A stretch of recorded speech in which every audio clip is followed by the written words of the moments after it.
What does it mean to defund the police? Put really straightforwardly, to defund the police means exactly what it says. It means to reduce municipal state-based funding to police and police agencies and to redirect that funding to other practices, other services, other uses.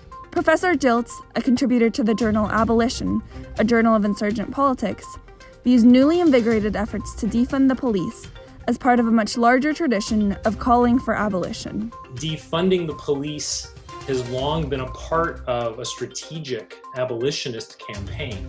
So prison and police abolitionists always ask the question, how do you build a world where the police or prisons or punitive systems would be obsolete, where they would be unnecessary? Another professor that specializes in race and Black-Latino relations is Dr. Sandoval. Many people who do call for defunding the police do mean abolish the police, right? But they also don't mean abolish the police and there's no sense of enforcement in any way. It just has to look completely different than what it is now, right? That would be for one group of people. For another set of people, defund the police simply means the police force, any police force does not need billions of dollars, right? They do not need military equipment. They don't need riot gears. Give them the bare essentials, right? Just like you do with our teachers. You cut billions of dollars off from their funding and reinvest it into the communities.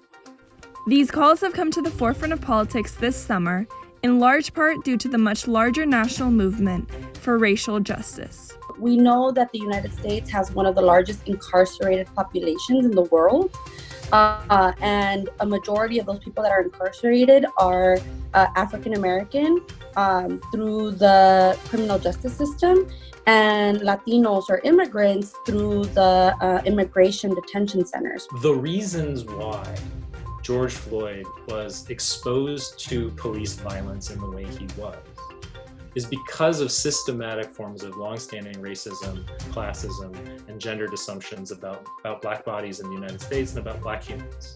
Right? That he was exposed to that violence is not actually something that can merely be dealt with on an individualized theory of justice.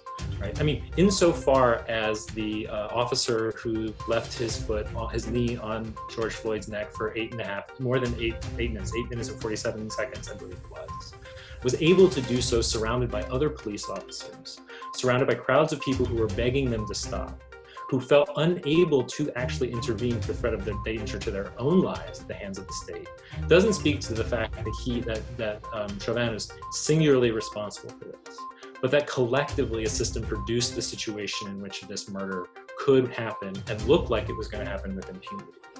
It's remarkable, actually, that he's been arrested, stripped from the force, arrested, and charged. It almost never happens. But with the presidential elections just around the corner, President Donald Trump's response to these protests has been characterized by a slogan first championed by Republican President Richard Nixon: law and order.